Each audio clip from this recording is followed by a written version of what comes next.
Dihok Wikipedia azad. Dihok parêzgeh. Dihok an jî Dihok parêzgeh Dihokê parêzgeheke Başûrê Kurdistanê ye û yek ji 18 parêzgehên Iraqê jî ye ku dikeve bakurê wê dewleta federalî. Navenda parêzgeha bajarê Dihokê. Dihok an jî Dihok bi tîpên erebî dahûk bi Suryanî bajarekî mezinê Başûrê Kurdistanê ye. Li devera Badînan navê parêzgeh qeza û bajêrê herî mezin e.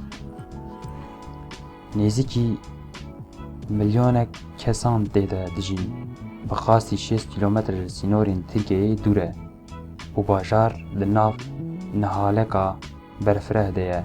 Sê aliyên bajarî çiyayên bilind in. Li jor çiyayê Spî, li jêr çiyayê Dehkan, Şindoxa, li rojhilatê çiyayê Mamsîn û li rojavayê wî deşta Sêmelê ye. Ku ji bo çandina dexel, dan û dikakî axeka zêrîn heye. Parêzgerê Dihokê Ferhed Emîn e. Navçe: Dihok, Mangeş, Sawîteh, Amedî, Amêdî, Navend, Derûlek, Sersing, Çemankê, Mamernê, Kanî Masê, Akrê, Bicîl, Tînarte, Girdesîn, Berdireş, Daretû, Rûfiya, Kelek, Sêmêl, Fayde, Batêl, Şêxan, Etrûş, Qesrok, Dîlkan, Badrê, Zaxo, Rizgarî, Darker, Batîfa. Nav: Ji wan şûnwarên ku li dor û berên bajarî hene, xuya ye ku Dihok pir kevn e. Di berê de û di demê dewleta Nozî de mîrê bajarê ku digotine Axşindo li girêbasê bajarê li ser karwaniyên dadina û ji her barî du mist digirtin.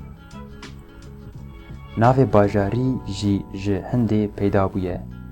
Dihok an ku du mist.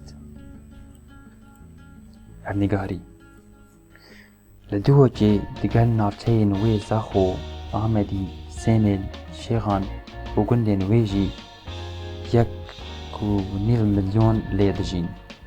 Ji wan sedîda 9 Musilman, sedîda 5 Yezidî û sedîda 5 Fileh in. Du çem di nav bajarê de diçin. Yê yekî çemê Dihokê ye, ji jora bajarî ku serêkaniya wî li nêzîkî gundê Xazyava dizê û yê duyê jî biçûktir e. Navê wî Hişkerû ye ku serêkaniya wî ji rojhilata bajarî li nêzîkî gundê Berê Buharê dizê. Li ser çemê Dihokê berî bigehî gelî Sikrekê avê hatiye çêkirin. Dûra her du çema ku di nav bajarî de diçin, bi baxçe û dehlên fêkî hinar, hilîk, mijmij, sêv, tirêqî, tirî, hilmika xemlandî ne. Li bakurê Dihokê kelheya Firûn e. Rojhilat kelheya Şedayê li başûrê çiyayê Reş e. Taxên Dihokê: Nizarkê, Serhildan, Nihabad, Diyarî, Beroştê, Kanî Mehmedikê, Xebat, Şêlê, Mezar, Birayetî, Pazar, Gelî, Azadî, Sêgirka, Bintike, Ronahî, Serbestî, Kanî Xişmena, Reza, Şindoxa, Geverkê, Malta Xwarû, Nuhedira, Mazî, Malta Jor, زیرکا آشتی گریبەسێ نەورۆز شۆرەش شەهیدان گرێبەسێ شەخەکێ بۆتان نوهێ یەیەن دووەکێ ناهیەیەن دووەکێ navên fermî dihok mangeş zawîte bamernê batifa kanîmasê derkar hewselê dîrok herêma dihokê dîroka beriya zayînê Mezopotamya û Kurdistan ew welatin ku cara yekem mirovahiya dest bi jiyanê kiriye berî zayînê 6000 sal şop hatine dîtin ku mirovan li ser vê xakê dest bi jiyanê kirine gund û bajar ava kirine û çandinî pêşxistine di cîhanê de hebil qesr û xan çandhuner stran û helbest zanyarî û teknîk li ser vê xakê hatiye çêkirin pengeha xwe ya zanyarî ji dewleta Sumeran digire dewleta Sumeran li başûrê Iraqê dewleta xwe ava kiribûn dema mirov dîroka Sumeran lêkolîn dike weke bengehe felsefeya jiyanê derdikeve pêşberî mirovan zanyarên îro jî jê xwe dewleta Sumeran û hevildanên wan yên afirandêriyê wek Sumerolojî yanî zanyariya Sumeran bi nav dikin. Sîstema bajarvanî binêsazî wek sîstema kanalên avê, perestgeh û temsildarên perestgehan ji aliyê Sumeran ve hatine pêşxistin. Her wiha hunera nexş û nîgar ya destan ji aliyê heman dewletê ve ku di erdkolanan de pêdakirine hatiye destpêkirin. İşaretên zanyariyek jî wan pêdakirina xetên nivîsa bizmarîna cara yekem alfabe ji aliyê Sumeran ve hatiye pêdakirin. Bi hezaran tablet yên nivîsên li ser kevran hatibûn çêkirin ji aliyê algogolan ve hatine bidestxistin. Her wiha di cîhanê de çîroka yekem ya bi navê Gilgameş li Mezopotamya serdema Sumeran berî zayînê 2700 salan de hatiye nivîsandin. Bengeha qanûna îro ya cîhanê ji aliyê Hammurabi ve hatiye amadekirin û pêkanîn. Li gorî lêkolînên zanistî zimanê Samiyan bengeha xwe ji zimanê Sumeran digire.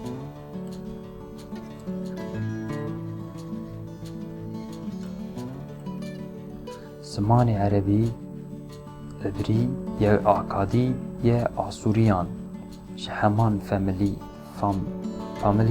familyê ne. Li gorî pêşketina şaristaniyê jî ev yek mirovan iqna dike. Yani ev devletine ber bi kontarên jiyayên Zagrosê ve Sinûrên xwe berfireh kirine. Li başûrê Mezopotamya qewmê Samî wek Sumer, Akad, Babil, Asûr li bakurê Mezopotamyayê jî qewmê Arî wek Kûtî, Urartû, Naîrî, Hurrî, Kasî, Hitit, Mîtanî, Midya û her wekî din. Wek medeniyet serdemên xwe derbas kirine, wan dewletan bi başî û xerabiyên xwe ve bengeha medeniyeta îroya cîhanê ava kirine.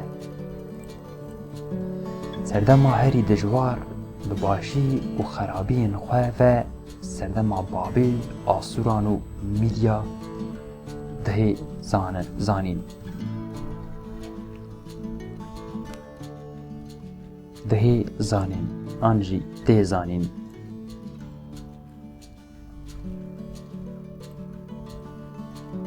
Asûran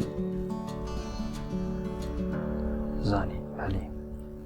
Asûran li Mezopotamya berî zayînê salên 1305 de dewleta xwe ava kirin. Serdema sêyem ku jê re dihê gotin ya berî zayînê 900 heta 612 hemû bi êriş, şer û cengê derbas kiriye. Paytexta dewleta Asûr Nînova ye ku îro di nav sînorên bajarê Mûsilê de ye. Asûr di destpêkê de sînorên xwe li ser xaka Mezopotamya berfireh kirin. Serdemê Asûriyan û şikefta Hilametê. Hilametê Sûran li Mezopotamya berî zayînê sala 1305 de dewleta xwe ava kirin. Bi hêza xwe ya leşkerî welatê xwe berfireh kirin. Ev îşaretên serkeftina leşkerî beriya miladê 1305 de li ser kevirê şikefta Hilamata ya beramberî duhokê nexş kirine. Nîzama leşkeriya Asûran li gorî dema xwe nîzama herî xurt û xwediyê teknîka pêşketî bû. Di warê dîrokê de jî ew desthilatdariyek û xwedî fermandariyek herî dijwar û otorîter bû. Herwiha bi giştî hem artêş hem jî civak bi xwedayên xwe ve girêdayî bûn. Her çi qas ev xeraba dîrokî arkeologan ti xebat li ser nemeşandibe jî li derdorê îşaret û hin sembol hatine çêkirin ku wan agahiyên dîrokî rast dike. Ev sembolene li ser kevirê şikefta Hilamata li 4 deverên cuda xwedayê mezin, Asûr û xwedayê rojê, Mîtra, Îştar, herwihayê esmanan. Xêr bereketê Hepa, xwedayê temen, heyvê Otto, xwedayê hewayê, birûskan, canegayan û çiyan Teşû, xwedayên din, Anilil, Sên, Sûn, Adit hatine nexş kirin. Herwiha ev sembolene serkeftina Aşûran ya leşkerî û dewletî destnîşan dike. Li gorî ramanê wê demê mirovan bi baweriya bi wan xwedayan serkeftin bi dest xistine. Her devera ku desthilatdariya Asûran xwe gihandiye remzên ku xwedayên wan destnîşan dikin li ser keviran nexş kirine. Li gelek deverên Mezopotamya jorîn Kurdistanê û Mezopotamya jêrîn li ser keviran Şems bi zimanê Kurdî roj hatine çêkirin. Taybet di şîkefta Hilmata ya beramberî duhokê de li ser her xwedeyekî Asûran rojek hatiye çêkirin. Ev yek jî diyar dike ku di baweriya civaka wê demê de roj ji her tiştî pîroztir e. Digel her xwedayekî an şêrek an jî hespê ango canegayek heye. Ramzên li ser cil bergên hespan hatine çêkirin, heşê mirovan radiwestîne.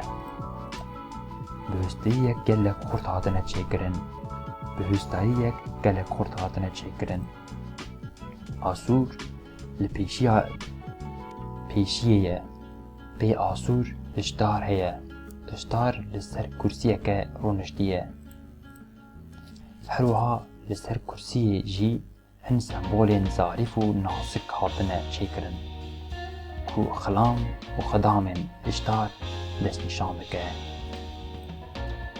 Di serî de em mêze bikin.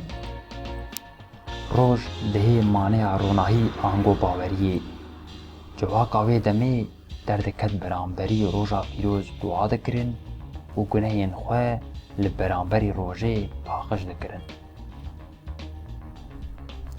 Şêr, hêz, quwet, mêranî hemû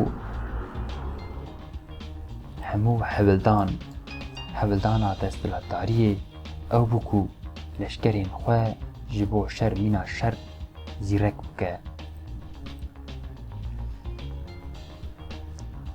Canega dihê maneya çandiniyê xêr û bereketê ye.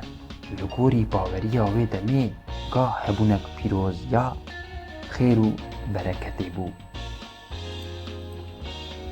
Ji ber ku cût û gêl di hêza canegayan daha pêşxistin. Di wê demê de li kîjan malê canege hebûye wek wê malê de xêr û bereket hebûya qebûl dikir. Hezb dihê maneya şer, êrîş û qehremaniyê. Hezb malê dewletê ye. Dewletê herî sadiq bû. Ji bo şer û cengê pêwistiyek dîrokî bû. Xelek, yekitî û yasaya dewletê.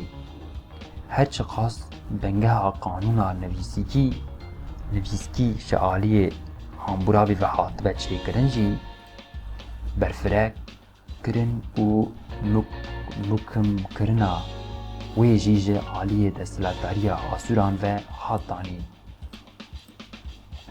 Xişt, darê dewletê zorê destnîşan dike. Dewleta Asûran jî wek hemû dewletên cîhanê. Xişt, darê dewletê zorê destnîşan dike. Dewleta Asûran jî wek hemû dewletên cîhanê. İmparatorek kole darkirinê bû. Her tişt bi darê zorê li ser koleyan dihat ferskirin. Kefa giya li cîhanê de cara yekem devera ku mirovan dest bi çandiniyê kirine û genim peyda kirine.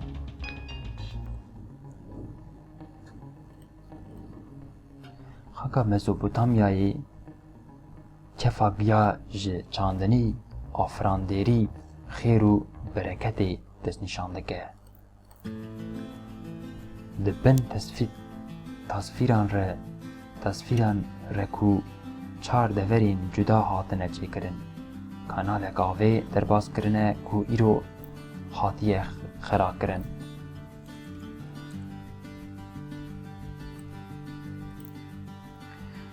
Di tasvîrên ku nîvekê hatine çêkirin de şikeftek hatiye kulan ku sê kursî tê dene. Dema mirov kursiyê nîvekê de rûdine û mêzeyî derve dike. Tenê girê maltayê di nava dugokê de dibîne. Dema kursiyê milê rastê de rûdine geliyê dugokê dibîne.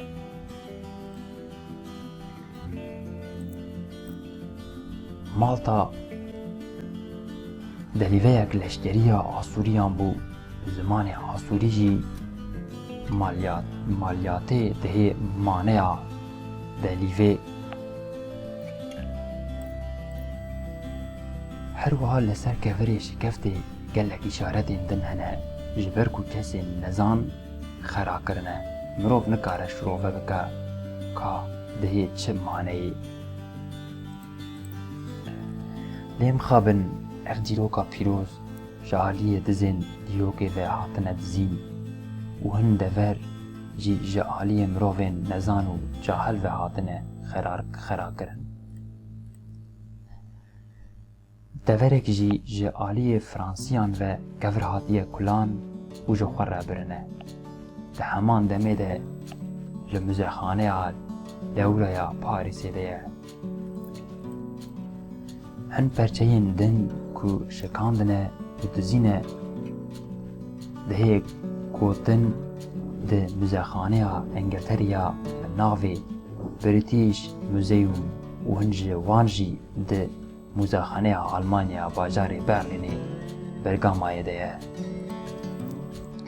Girê Maltayê bi zimanê Aşûrî ango Malyatê. Girê Malta jî di duhokê de deverek qedîm e. Malyate jî bi zimanê Aşûrî dihê maneya delêve ango dergehê derbasbûn e. Malyate girek mezin ya di nava duhokê de ye ku xîmên qesrek esariya leşkerên Aşûrî dihê zanîn. Qesir li ber bêxudaniyê herifî ye û di nav axê de winda bûye. Her wiha dihê gotin piştî ku kildaniyan dînê Mesîhiyan qebûl kir li ser girê Malta dêrek ava kiribûn.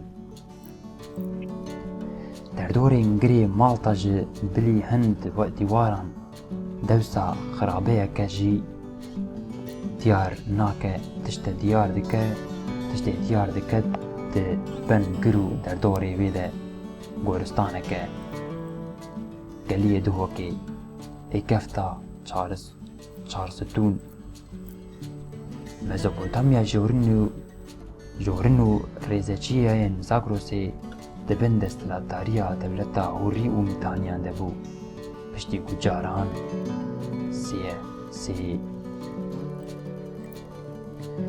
Perîzayînê salên 2000 de dewleta Asûran hat sazkirin, şerê di navbera dewleta Mîtanî, Hûrî û Asûran de bê navber berdewam kir.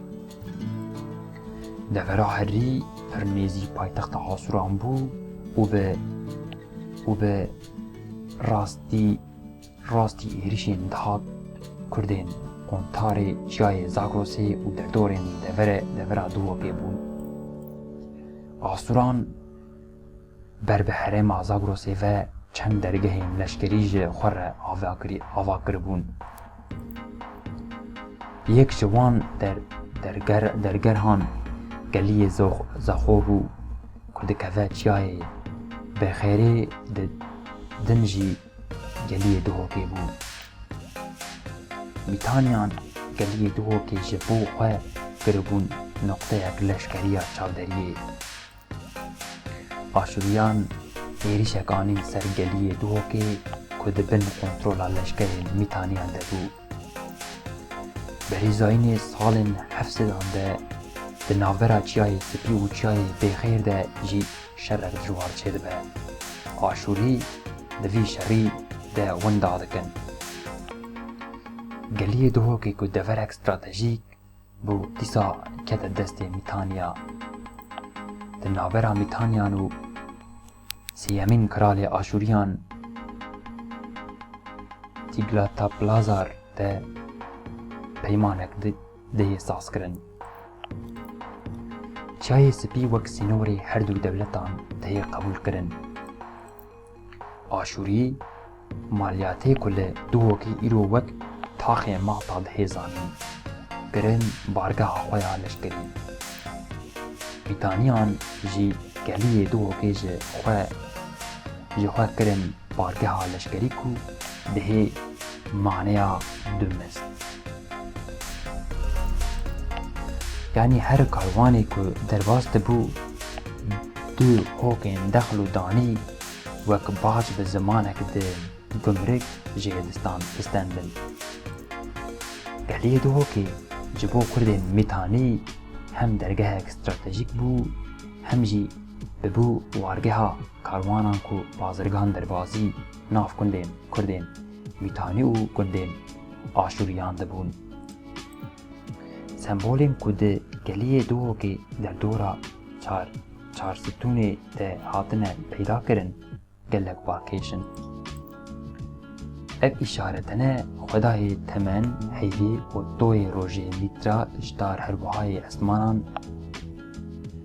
خیر برکتی هپا و خدای هوای بروسکان جانگایان و چیاین تشوک و گلک سمبولین فلسفه زردشتی و آسوریان لسر کورن هاتن نقش کرن کده همان دمیده نمانه. هر وها جهن اشارت دیارک و گلی دوهو که ده نوبرا دستلاتاری آسوران و میتانیان ده دستگوهارتنه. شوپین فلسفه زردشتیان و مجوسیان ده چار ستون هاتن دیارن. لگوری باوری زردشتیان دما کمروفین دمره فحیوی ده چه جم خدایی تعالی. لاشی ویجی جبو که گناهین وی ورن افو کرن و فیده جل لاشوی ره وره دیتن لسر کفرک بلند بجی دکن کو دیرو توال بالنده بخون. لگوری فلسفه زردشتیان نابا کلاش مروفان یه به روح بکفه ناوا اردی و اردی پیروز وره قریش کرن. هر وها مروف برچه یک خوزاییه و بیوسته وک خلا دیسا دیاری زندهین سروشته به کرن. جبوه یکی چارستون وک پرستگهی که جی ده سردما میتانیان و نایریان ده بکارانینه. هن کفر هاتنه کلان کو هینه نای فهم کرن که سدمین چه کرن وان چه بو. دبه کو لهمان دوری قصر کبویه. دبه کو پرستگه هک به آنگو بجیبونا لشکرین امپاراتوران به. هن نقطه هنه کو دیاره جه حرسی و نوبدریه. لناوی خرابه دیروگی ده زندانک جی هیا کو 4 متر دبن هرده ده جکوری چه کرنه. اف زندان دست نشان دکه کو گلیه دو که نقطه اک لشکریا گمرکی بو. هر وها تونلا کو هاتنه چه کرن باشور و باکور ده خیبن کنترول خواه. هم باکور هم جی باشور ریاض گلی ده چه دبینه. هر وها آلیک تونلی آنگو قنتری وک جهک لشکری آلی باکور جی وک جی وارین دستلاتیه ده تخمین کرن. شکافتا چارستون و دریه بچوک بو لی هاتنیه شکاندن و فرح کرن. دیمینو سمبولین لسر کفر هاتبون چه کرن. ددم چه کرن ده همان دمه ده خرابونه و مروف نکاره به گشتی شرافه بکه. شکافتا چارستون مرو پیرین بریا هزاران سالان وک مجلس بکارانینه. کلک اشارت هنه کو اف شکاف مجلسا دستلاتاران بو. ده ناف شکفته ده چارستون هاتنه چه کرن. لگوری چیروکین گلی دوو که میرین کردان ده ناوان چارستونان ده سکنی و به نونرین خوره جوین چه دکرن. نونرین میرجی لسر کرسیین که در دورا شکفته ده هاتبون چه کرن رو دنشتن. ده سردما نایریان ده وک مجلسا خاندانا داسنیان جهادیه بکارانین. اگر لسر وی دورا ترکی اکولین ورن کرن دبه که هن اشارتین اولی مجوسیان جی ورن پیدا کرن. مجوسیان جی که باوری آسوریان بو مریین خواه دشوتاندن. خوالیا لاش وان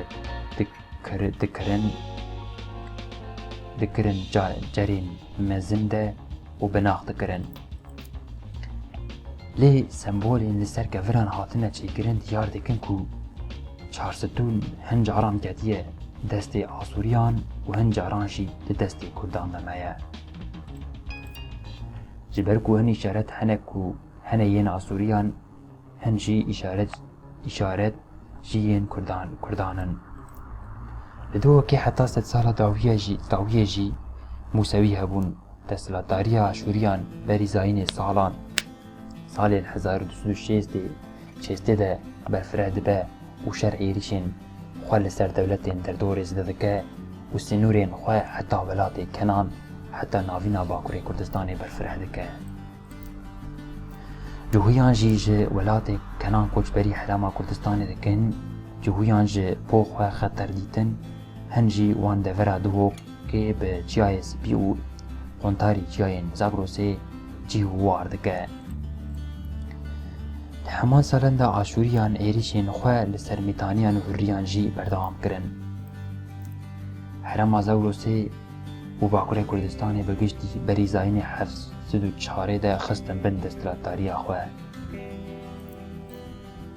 Welatê Cihûyan ku aliyê Aşûriyan ve hatibû dagirkirin, Cihûyan dîl girtî bûn menteqeya Hekkar û Behdînan bi cih kirin.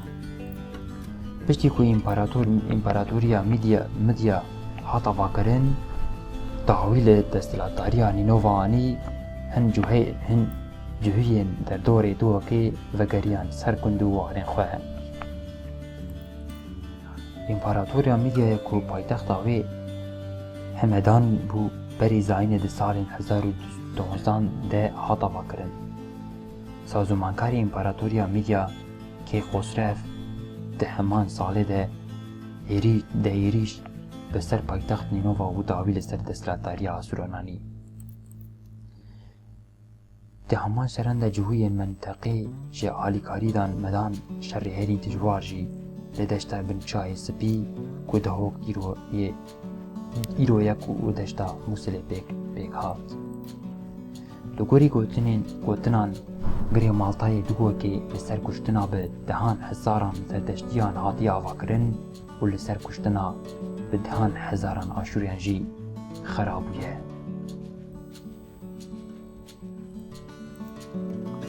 Qeleya Maltayê jî di encama şerê de navbera Kêxosrev û Asûran de dawî lê hatiye. Bi tabletek dîrokî ku li menteqeya Behdînan hatiye dîtin de Kêxosrev bang li cihûyan dike û hadibêje: Hûn niha azadin, ferqa we û gelê me nîne. Eger hûn bixwezin herin welatê xwe, eger hûn nexwezin jî hûn dikarin li ser vêya xakê bi awayekî azad bijîn. Hin cihû vegeriyan welatê xwe û hinek jî heta sed sala 19 di Kurdistanê de man. Geliyê dûwekê berî zayînê nêzî sed salan di destê desthilatdariya Kurdên Midya de ma û serdeştiyên ev dever wek deverek piştgirêkek bi zimanek de zîgorat bi xwe bikaranîn.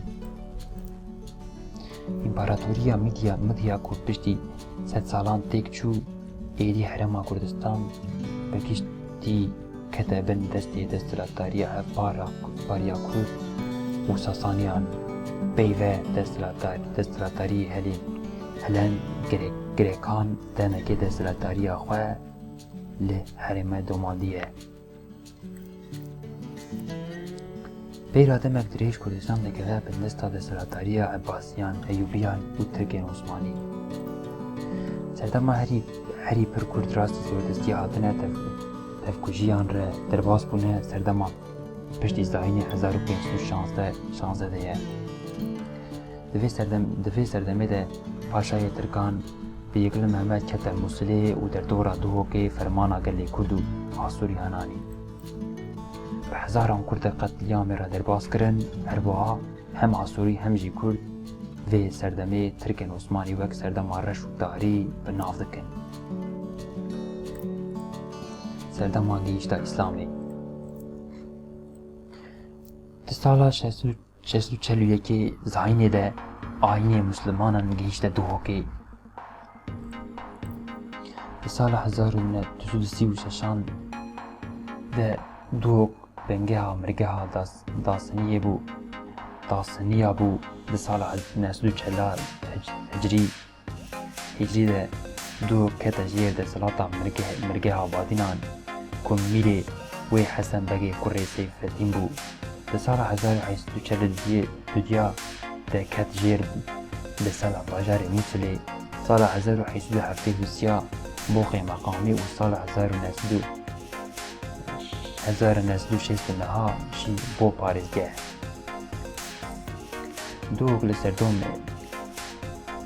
دوک لسردم ناوین لی هرچی خواست دفرین کردان کتبن بن دست بیانیان جی تجاران جبر شرط و مرجین وین جغرافیک نکارینه بخن بکنترول خواه هر تمیر و پیرین کردان لسر خاک خواه خودی گوتنه بونه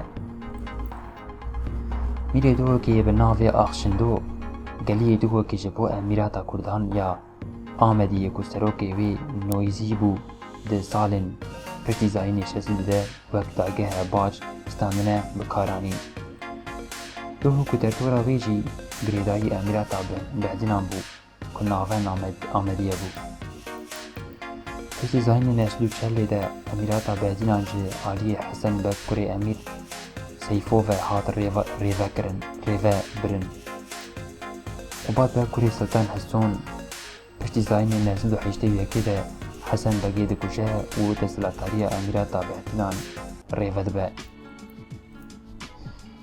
گلیه دو که وگندن در دوری ده سال 1909 ده پشتی زاینی ده جی دستلاتر امیرات این کدان در تکفه و لسر باجار موسلی و دهی گریدان سال 19 جد سال 1990 و حتی 1922 لسر موسلی و هات گریدان جد سال 1825 هات 1873 سال لسر امیرات کردان آمدیه و هات گریدان انگلیس سال 1873 ده عراق داگر کرن و هات کردستانی دو کشی و کندکی لسر موسلی و گریدان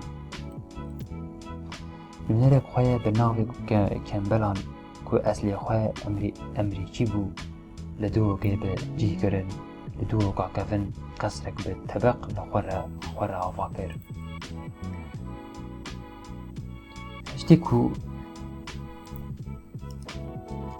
پشتی کو کمبلان هات کشتن قصراوی دمک دریج وک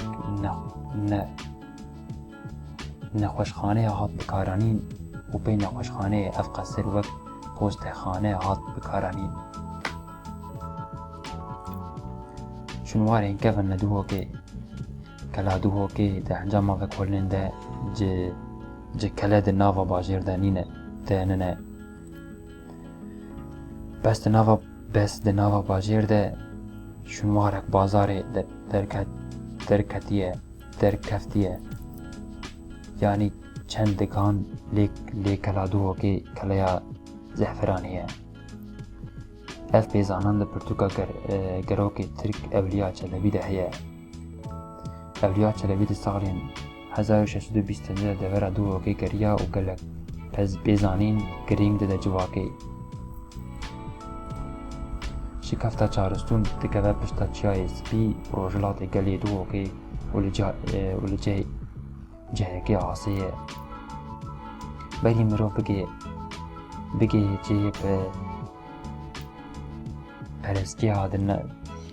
پریزگی هاد ناف شکفته ده وینم پینج خداین بری لسر کفران چه کرنه اوجی سین خدای حیوی و تو خدای روژو ین میترا اشتار و زیروان بونه دسرده ما دستلاتارا هاوسکانیا گری مالتای گری که مزن و بلنده لنیزی که دوگه وشون ماین آشوریان لیهنه شکفتا علاماتا دکفه کنتارا چیای شندوخا دسرده میشای آسوریان سنهاری بیده هبویا و گلک شنوار و وینن خداین گفنجی دیده هنه قصرا کمبرلان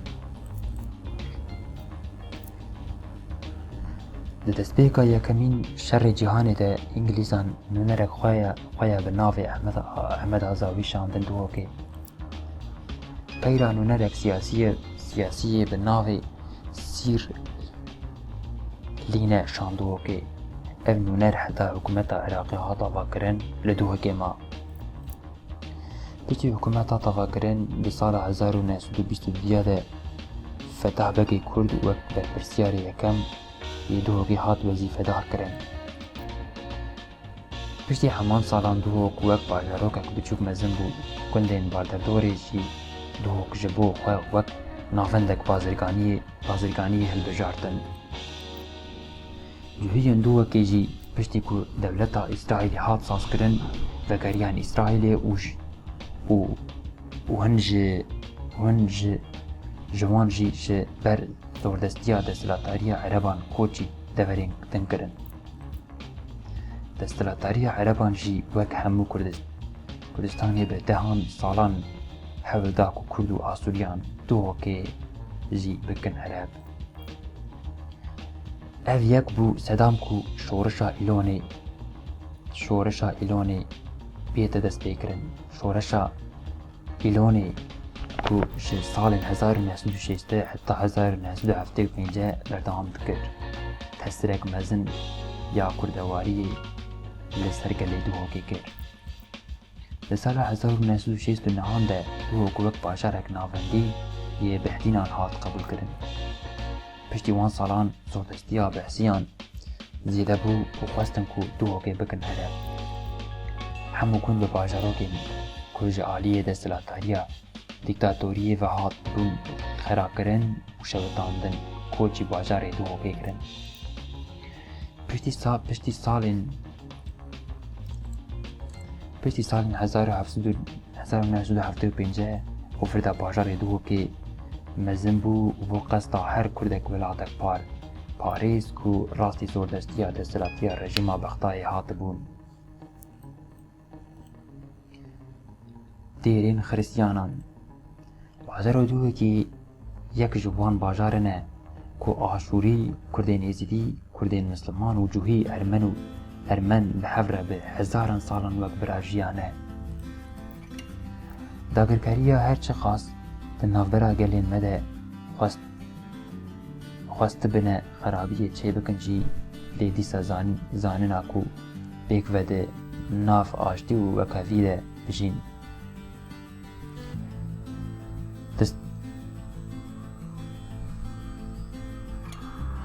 Bi salan dewletên dagirkerî İngilîzan Mesîhî li hemberî Kurdan bikaranîn, Tirkan Kurd li hemberî Mesîhiyan û cûhiyan bikaranîn, Ereban jî mijatperestiya xwe li ser hemû gelên me ferz dikirin. Lê encama hemû milletê me rastî malwêraniya koçber bû, derbeder bû. Piştî serhildana sala 1991 de gelê duhokê êdî wek hemû gelê Başûrê Kurdistanê dawî zordestiya behsiyan nijadperestînat. Li bajarê duhokê êdî Kurdên Misliman, Kurdên Êzidî, Mesîhî din û mezhebên cuda dikarin xwe îfade bikin û xwedên rixên xwe yên pîroz derkevin. Lihok bûye bajarek dewlemend ya çandên cuda, dewlemendiya bajarê duhokê dewlemendiya Kurdistanê ye. Dewlemendiya Kurdistan azadiya Asûrî, Keldanî, Ezdî, Ermen û hemû gelên me ne. Parêzgarê Ferhat Ertûşî, navdarên bajêr Bekîr Begê Erîzî, Melek Mezûrî, Ebdulkadir Fîndî, Pişteva Toskî, Şerwan Karwan, Bilindi İbrahîm, İsmaîl Şêgir, Aram, Arat, Lavek, Şafkanî.